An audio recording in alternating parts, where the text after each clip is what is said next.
What's up, guys? Thanks for being here. Thanks for checking out this week's episode of the Zach Kosturos Show. And today, this episode's really just about trying to answer a question. And that question is, when did it become such a bad thing to want to grow up and be successful in America?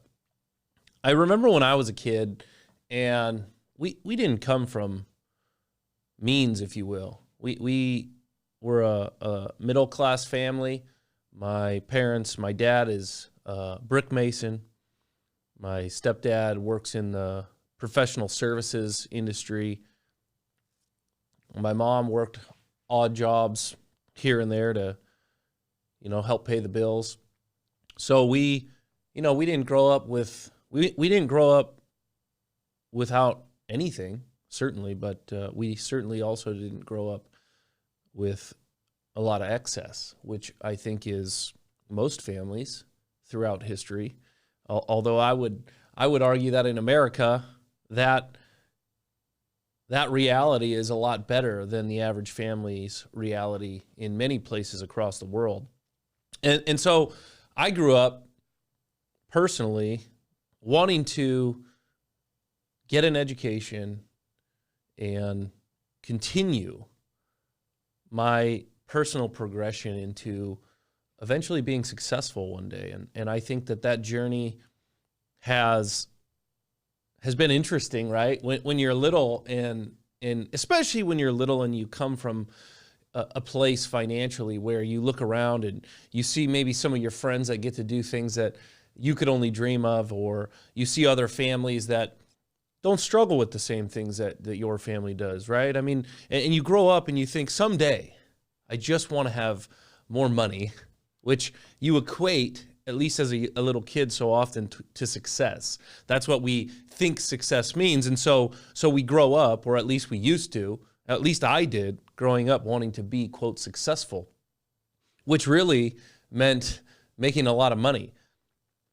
And as I grew, right, obviously I matured in the definition in my mind of what success meant. And then it wasn't just about money as I grew, but it was about making a difference. It was about being a master at whatever craft I chose. And as a young boy, the craft that I was chasing after was athletics.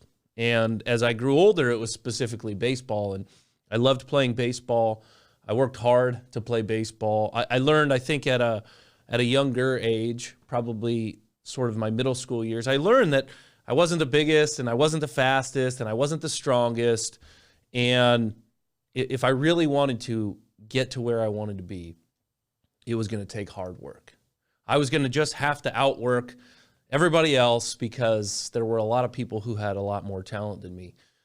And then as I grew, I learned it wasn't just about necessarily the work ethic. It wasn't just about working harder. It was also about being smarter, working to be smarter. And I think I alluded to that in the last episode of this show, which is our mind, right? The part of us that makes us, I think, predominantly made in God's image is right in between these ears, right? It's our mind. It's our ability to create and to think and to actually take those thoughts and turn them into something, right? And so as I grew, it was like, oh my gosh, it's not just about working hard. And I worked hard. I didn't always work hard. And I think if you're watching this as an aside, it's something to think about. I grew up, my younger years, I didn't necessarily work that hard. I mean, I always had drive, but there was a point in my life where I had a couple of people, a couple of coaches, and they really encouraged me. And it was like a light bulb went off. And it was like one day, or it was really one summer, my whole life changed. And my life changed because I had these two men who really encouraged me. And they told me, Zach, you know what? You can really do this. But if you're going to do it, you got to start working harder. And I think that encouragement was something that, it's not that my parents didn't give it to me. It's just sometimes it requires somebody outside of your family unit to see something in you that maybe you don't see in yourself. And for me, it was these two men, and they encouraged me, and then it was like this light bulb went off, and my whole life changed. And from that point on, it was work hard, work hard, work hard. If you're watching this and you knew me or you played sports with me in high school, you know that I would get to the gym at 5:30, 6 in the morning, and we'd hit baseballs. And then we'd go out after school in the rain up here in Washington State, and we'd get the jugs balls, and we'd be out there, and we'd be in the mud. And I had two buddies who worked just as hard or harder than me right alongside me, and it was a little pack that we had in some ways, and we just worked hard. And it paid off. It really did pay off. And I was fortunate. I was fortunate in that the way that hard work paid off. And ultimately that hard work ended up in a college baseball scholarship. And I finished my college baseball career at Washington State University. Go Cougs. I got sort of crimson on now. Although I'm not really a diehard Cougs fan. I know that's like sacrilegious to say that, but the reality is it was a great experience, and it was something that I never would have experienced had I not learned that hard work does pay off. Had I grown up in an environment like there is today, where it seems to me that the narrative that so often we are telling children is that it doesn't matter how hard you work. The system's rigged against you. This American dream that your parents bought into is a farce. It seems so often to me that that's the narrative that is conveyed to the next generation, and it's almost gotten to the point where when you look at the way that business owners or I don't know, even executives or people, not even executives, not even business, just people who have become successful in their craft. When we look at how they're portrayed, it's like it's a bad thing. It's like, what are kids today aspiring to? And I know that this is not a blanket statement. I know that it's not all that way. I know that there are plenty of children who grow up still wanting to be successful, still wanting to climb the ladder, if you will. But there's just this weight of a narrative that is not that. There's this narrative out there, and it's this big, heavy narrative that's like, no, that's not what America's about. You know, you're being oppressed, and that oppression is unovercomable. And it doesn't matter what you do or who you become or how hard you work or what you learn, you're stuck. And I think it's such a shame, and I think it's part of what's tearing apart our country, and it's a lie. It's a lie because, you know, the reality is, the truth is that to become who you want to become and to succeed, it does take hard work, and it does require so often overcoming oppression and overcoming stigma and overcoming negativity. And it's always been that way, and it will always be that way, and there is no perfect society we can ever create that will take that reality away.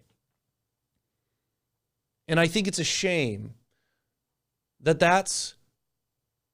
lie is what so many kids in the next generation are being told, and I refuse to tell it to my children. Instead, my wife and I want to take the approach of telling our children that you can overcome, even in the face of the greatest adversity. Even in a time like this, where when you look around, it's easy to think that there is no hope for America. It's easy to think that we can't get out of this. It's easy to think that it's over. And if that's how we think, that's what we'll get. But we don't need a bunch more people who think that way. We don't need a bunch more people who take action based on those thoughts. Instead, we need people who rise up and say, no, this is still America, and it's still worth fighting for, and it's still a place that can be fixed, and it's a place that we can, the road we can straighten, and it's a place that can be great. Does it need some tweaking? Of course. It always will. But we need people with hard work ethic and a great mind and a vision that can be bought into, a vision that can be conveyed clearly for people to be able to buy into it. And so for me, in my journey, you know, I got to college and I had this experience of being able to play baseball, and And then I got to this point where playing baseball really felt like a job. And people don't, I think, always realize, or probably often don't realize what college athletics really is. And really it is a job. You are being paid. Like you are exchanging your time and your talent for tuition or tuition in books or tuition in books and living expenses. You are essentially trading yourself for this education. And I can remember it was, we would swim. That was part of our conditioning at maybe 6 o'clock in the morning. And that would go for some time. And then maybe we'd go work out. And then we'd go to class. And then we'd get maybe an hour to go eat lunch. And then we'd go to practice. And then we traveled and we played games. And people think maybe football's different. I don't know. I wasn't a football player. But people think that there's people out there that take your tests for you and do your homework. And not for baseball players, at least. I mean, it was a lot of work. It was a lot of work, and there was nobody doing it for you, and there was nobody tutoring you, and there was nobody cheating, doing your tests and cheating for you. There was none of that. And so there was this period of time as I got older where I realized, okay, what I think I always wanted, I don't know that I really want that. I don't know that I really want to be a professional baseball player. And I probably wasn't even good enough to be a professional baseball player, but that's not the mindset that I played with. My mindset when I was playing college baseball wasn't that I wasn't good enough to be a professional baseball player. Instead, it was like, no, I'm going to continue to aspire to be a professional baseball player. That's what I've wanted to do my whole life. But there was this time where I realized, well, maybe that's not what I want. This isn't fun anymore. And if it's going to be a job, I don't know that I want to do this for a job. I think I might want to do something else. And part of the reason that began to happen and that change began to take place in me is because it was like I never grew up thinking I was that smart. I just didn't. I kind of felt like I was maybe average. And then as I got to college, it was like this other moment in my life where this light bulb went off, and all of a sudden things that didn't used to make sense started to make sense, and things that I didn't used to understand started to click, and the person that I used to be started to change. And I had a few great experiences. Again, I had a communication professor in my second year in college, and she just said a few things to me that really changed my life. And they changed who I was, and it was the beginning, right? If you know me, and I hate to admit it, but my maturity process in terms of how I relate to people and how I work with people and how I speak to people and how I deal with people has taken a lot longer than I would ever have hoped. But it all began, I think, when I really surrendered my life to Jesus. And around that same period of time, I had this professor who really started to kind of hold me accountable for some ways that I saw the world. And it was like, okay, all of a sudden, bam, these things start clicking, and school starts becoming easier to me, and I start to understand things that I didn't before. And then all of a sudden, for the first time in my life, I'm like, oh my gosh, maybe I can do something else besides play baseball. Not that I didn't think I could before, but like maybe I can be really good at something else.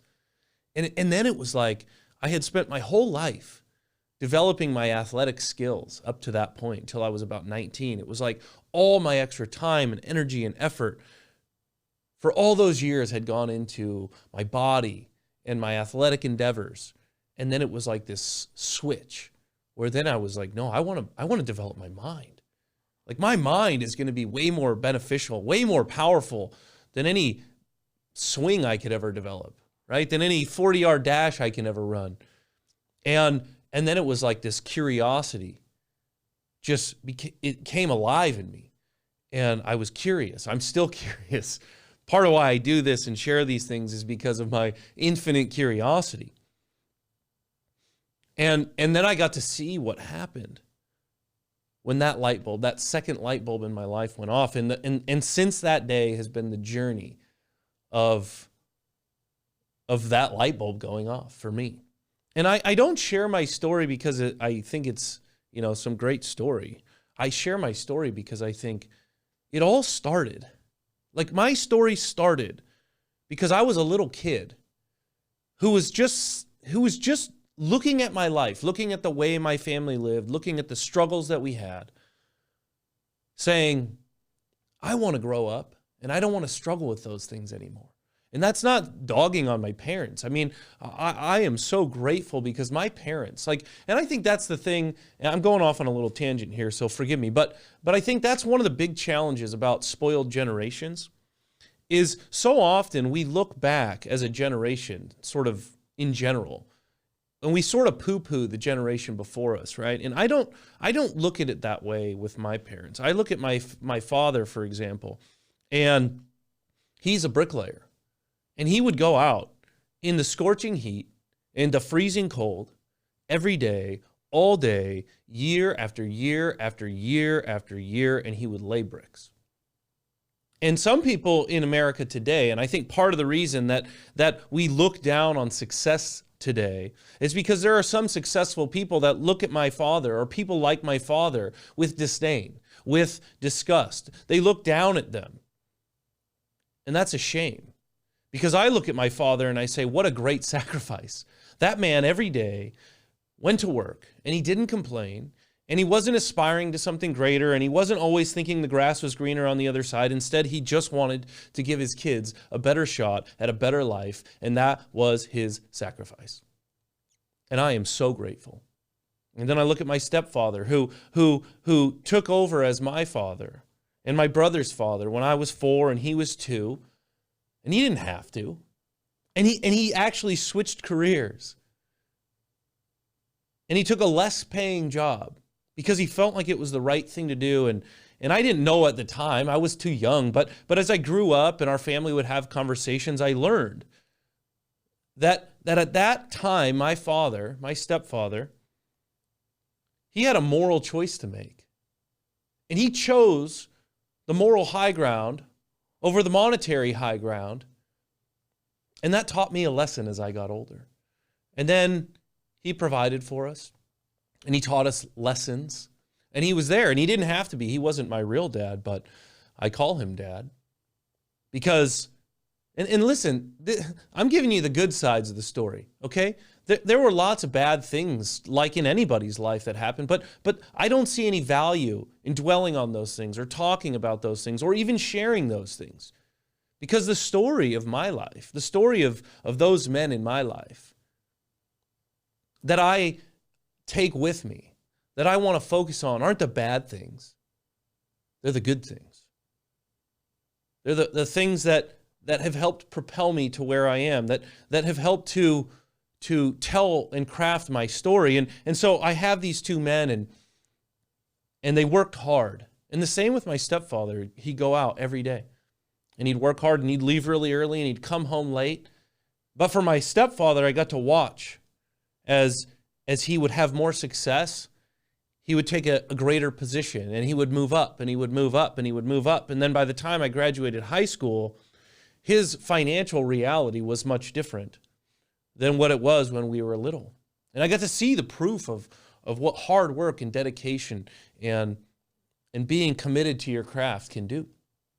And then at the same time, I watched my mom, and she would go to work, and she would raise the kids, and she would do all the things at home, and then still, for many of those years, go out and also have a job outside of the home. And to see how hard the whole point in all of that is, like, I look at my parents and the generation that came before me and I think, what great sacrifice they made so that I could even be doing this right now, that I could even be having multiple video cameras and all these little gadgets, sharing thoughts that had I not had parents who were willing to sacrifice so that I could go get educated, who were willing to drive me around to baseball practice and all these things. Had I not had parents willing to do that, I could not even be here sharing these things. And that's not something to look down upon. That's not something to frown upon. That's not something to take lightly. And I think part of the answer to the question I posed at the beginning of why is success sort of frowned upon, sort of looked down upon in America today, and I think so often it's because success and the pursuit of success and the pursuit of happiness got perverted. We got to this point where it was like, listen, if you're not taking pictures of your wads of money or your nice cars or your fancy houses on and posting them on Instagram and all this garbage, then somehow you're less than. And that's a lie. It's an absolute lie. And I share this because, as I have in most of the rest of these videos, I want to get back to normal. I want to get back to this place where we teach our children, listen, if you work hard, if you develop your mind, if you develop the discipline of discipline, you can accomplish anything. And there will be roadblocks, guaranteed. There will be people who do not believe in you, guaranteed. There will be people and circumstances that make you want to quit, that make you think that everything you've been working on, everything you've been working towards is for nothing. But that's not the truth. The truth is, if you want to make a difference, if you want to change the outcome, if you want to change your future, you keep working hard. You keep developing the discipline of discipline. You keep being kind to people, learning how to communicate. There's these things, right? Like that if you do them, if you learn them, you can succeed. And it might be monetary success. That might be part of your success. And it might not be. And you might be a bricklayer, but dang, be the best bricklayer that you could ever possibly be. And I think that so often is the answer. The answer is not be as good as the next guy or the next girl. The answer is not aspire to what they have or who they are. No, the answer is be the best you can be in whatever you are doing. So often that is the answer. And I want to get back to what I will call normal, where we say, kids, listen, the world is tough. Before I started this show, I did some videos when the pandemic started. And it was called Life is Hard, But You Can Win. And I truly believe that. I truly believe that the message that we should be sharing with the next generation, and heck, even our generation, is that life is hard. And in America, life's a lot less hard, regardless of where you're at, than it is pretty much in most of the rest of the world. But it is still hard. And pain is pain. It's a physiological response, and it's there, and it's real. Excuse me. And life is hard. But you can win, and I can win, and we can win. And being successful, being a success, is not a bad thing. And we don't need less people who want to be successful. Hell, we need more people who are dedicated to doing what it takes to succeed.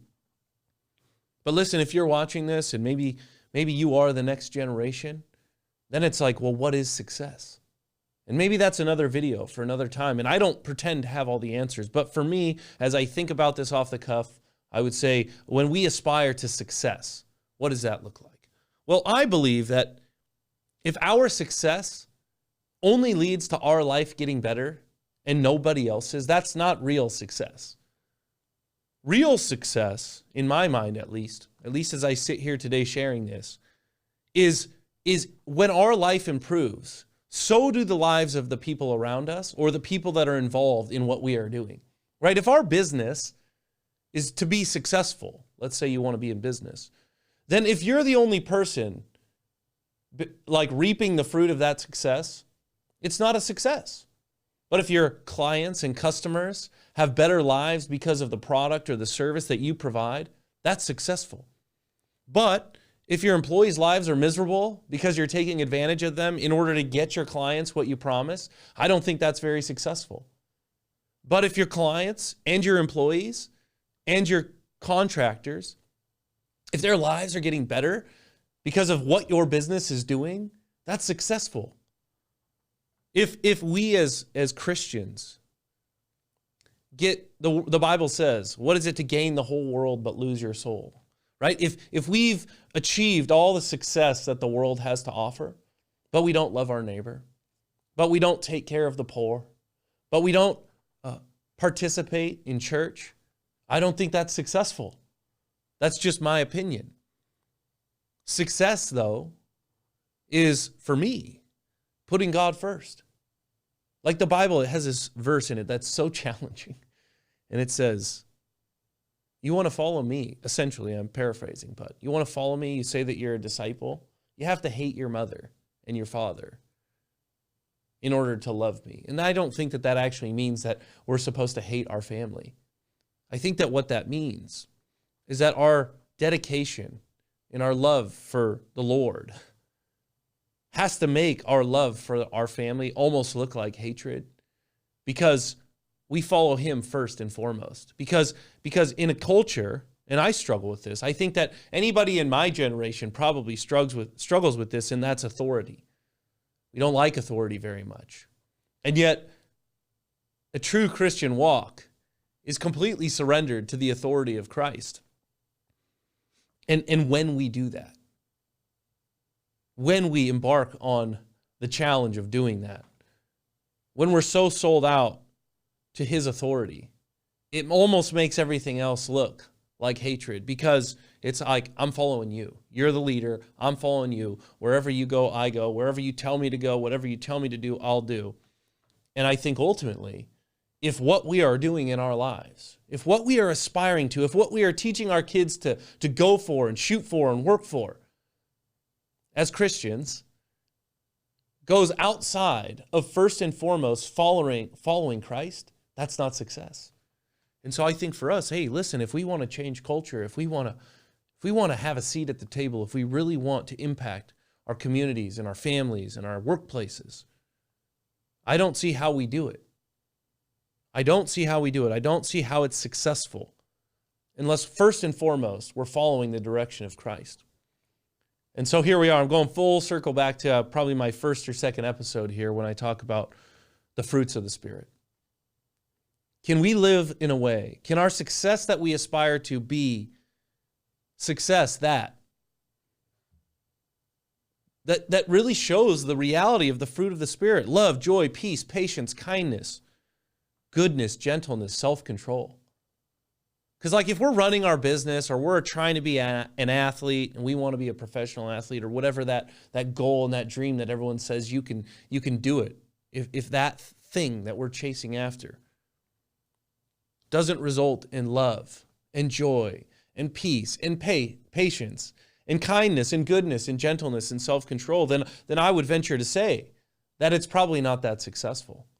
And that if instead of that thing that we're chasing, if instead what we're chasing is the outcome, and the outcome is not money necessarily, or notoriety, or any of those things, but instead is love and joy and peace and patience and goodness and kindness and gentleness and self-control, then I would say that it doesn't really matter what we are doing. But that if that's the outcome, it's successful.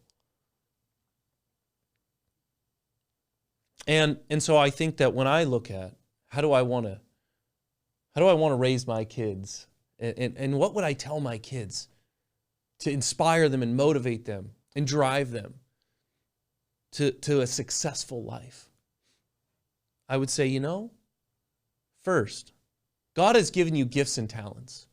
They're innate. They're in you. Like, they are who he made you. And you should use those for his glory. Because this is where I think sometimes we go wrong when we teach children in the next generation, and we always try and make them get better at what they're really not very good at. And there's a place for that. There's a time for that, right? Like if your child is really unorganized and messy, certainly it's prudent and it's good parenting to teach them to become cleanly and more organized. But to just try and pound into the head of your child who is innately maybe not that way, doesn't lean type A, that they should be type A is probably bad parenting. But instead, what good parenting so often would be, well, what are they good at? They might be super creative. Well, cultivate the creativeness. Cultivate the creativity. Inspire them in the creative endeavors that they naturally want to embark on. And for us as individuals, I think it's finding those things in our lives that we are good at, that God has given us gifts and talents in, and to cultivate those things. And so for my child, I would say first and foremost, we got to identify your gifts and your talents. Second, we got to try to do the things that allow you to use those gifts and talents. And we got to figure out how we can use those gifts and talents in a way that brings God glory, that doesn't bring you or me glory, that doesn't make me famous on the internet and make everyone look at my photos and say, oh my gosh, I wish I was like him or her. That's not the point of Christianity. That's the world's way. It's not working out real well for us as a culture and a society. And I'm not saying that it's bad to put up a picture of your nice home or your family or anything on the internet. I don't think that's inherently bad. But I think in our spirit, if we're doing it because we're longing for recognition or likes or comments or whatever, then it's bad, right? Or if we're doing it because we want to show off, or we want to glorify ourselves, then it's bad, because that's not what we're told to do. But if we're doing it because we are trying to teach something or inspire someone or inform someone, I don't think there's anything wrong with it. Okay, so I want to help my child find their gifts and their talents, and I want to help them find opportunities to use those gifts and talents, right? As many as I can. Try as many things as you can where you can use your gifts and your talents until you find something that you really love doing. And then it's okay to have a dream. It's okay to have a dream, to be a great, smashing, awesome success at that thing or those things. But then it's going to take hard work. And it's going to take dedication, and it's going to take not listening to people. And I'm not saying don't listen to constructive criticism, but what I am saying is don't let someone give you an identity because of what they're saying when that's not your identity. Don't listen to the haters. Don't listen to the naysayers. Certainly look in the mirror and reflect and get better. But don't let them deter you from your goal. But at the same time, in the pursuit of your goal and ultimately in the culmination and the achievement of said goal, if you lose your joy and your love and your hope and your peace and your patience and your kindness and goodness and gentleness and self-control, then that's not what you're going after. Instead, what you're going after, what we are going after, is the achievement of those goals in a way that brings God glory, and we bring God glory when we walk in the fruit of the Spirit. And like I always say in these things, I'm speaking to myself right here as much as I am you, because even as I say this, I think of my own journey and all the times where I've failed so miserably at literally like every single one of those things. And I think that's probably why the Bible says that it's the Word that renews your mind. It's God's Word that renews your mind, because if we just go through life, if we just go through the motions, if we just are so focused on success and our goals, it's like it's inherent in our sin nature that we end up trying to do things the world's way. And then we might achieve the goals, but we miss the point along the way. And the point is to glorify God and reflect His image. And He is a God of all those things that I've said about 4 times: love, joy, peace, patience, kindness, goodness, gentleness, and self-control. That is the God that we serve. And so if you're watching this, and I know you on a personal level, and you have been around me or seen me do all of the opposite of those things, I apologize. I'm human. I confess and repent. And part of why I like to share these is because they're also a reminder for me of who am I called to be? What am I called to? Because sometimes it's really easy, I think, to go through life and not even be held accountable, because maybe people don't want to hold you accountable. We live in this culture where if like you speak out against something that someone's doing, it's a real taboo thing. And so nobody's really personally holding each other accountable like they used to. And so when I come out and I say these things, I'm like, oh, got to hold myself accountable there. But I think that's what we need. We need, and I think that's why we need community. You know, I think when we think about the political challenges and the religious challenges and the economic challenges and all these things, well, when we create society of silos, right, where it's really easy to just stay online and do the groupthink and stay in our lane, in our silo, and never come together and never have dissenting opinions or thoughts, then it's really easy to end up in a society that looks a lot like ours. And I don't think more of that, I don't think, it's like I keep saying, I don't think doubling down on the silos is the solution to the problems. Instead, I think, and I keep saying this, but I truly, truly believe it. I think that the solution to so many of these problems is bringing people together to have those conversations. And I think I've been thinking about this a lot. I don't think that necessarily means bringing the people that are way out on the fringes into those conversations. Now, it's not that we're excluding them. It's that the message that we want to send isn't an inherent message that's trying to convince the fringes that they're wrong. Because the reason they're on the fringes is because it's really hard to convince them that they are wrong.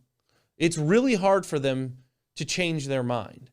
And the problem that we have right now is so much of what we're doing is trying to convince the fringes that they're wrong instead of taking the bulk of the people who are more in the center and saying, I think we're right. And I think we need to take back the conversation because we've tried it their way for a long time and it keeps getting worse. And there's a lot more of us than there are of them. And we can actually come together and have a conversation and give and take and find balance. And we believe that that's where the solutions lie. And as it relates to the whole point of this conversation, which is when did it become such a bad thing in America to want to be successful? I just do not believe that the bulk of the people in America want to raise their children to tell them that they're screwed, that it doesn't matter what they do, they're just a victim, there's nothing they can do to change their circumstances or their outcomes, and that America is a failed experiment, and that America is this horrible place, and that America is nothing that for the last 230 years or so we thought it was. I don't think that's the bulk of America. I don't. And I certainly don't think that that's how we change America, how we continue to make America better. Not make America great again, necessarily, but make America better than it was yesterday, and the day before, and the day before, and the day before.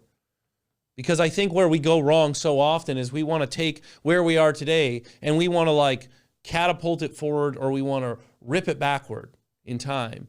That's not how it works. Instead, what we should do is focus on making America better tomorrow or next year than it was this year. Fix some of the problems that we had last year, this year. And we inch it forward and we inch it forward. And yes, are there times where we have to make some big policy decisions to try and give it a nice shove? Absolutely. And those are the times where we come together and we have to debate those issues and we have to really work together to find compromise. So anyway, I kind of went off there. I don't think that America is a place where we should be telling people that success is a bad thing. I think America is a place where we need to maybe redefine success. And I've tried to do a little bit of that here. But I think America is a place where, by golly, we should be encouraging everyone to be a success. We should be encouraging everybody every day, all day, to be the best that they can be with the gifts and the talents that God has given them. And not for their own glory, not to build their own little kingdom here on earth, but to build his kingdom and the kingdom that lasts forever. So that's what I've got this week. I appreciate always you checking these out. I know some people are listening to them on a podcast platform. I appreciate that. If you like it, I think I only have one comment on. So I don't think that there's that many people listening on the podcast platform. But if you are, I'd love to get some more comments because I think that's kind of how these things get out there more. If you're watching this on YouTube, which is where I think most people are consuming this, or on a website, if you like these, please hit the thumbs up. That's apparently what matters these days. If you want to follow along for the journey and you really feel obliged, you can go ahead and hit that subscribe button. I appreciate that. Until I get 100 subscribers, I can't actually name the channel. It's this weird thing at the end of the URL, which is 30 numbers and letters, so it's hard to tell people where to go. So I think I got 70 something right now. If I can get to 100, then I can give it a name, and I think it'll make it a little bit easier to get that message out. So if you like it, if you're watching it on YouTube, I'd love to have you subscribe. Even more than that, I'd love to have you hit that thumbs up or share this online, wherever you might feel that to be what you would do. So thanks for checking this out, and I'll see you next week. Take care.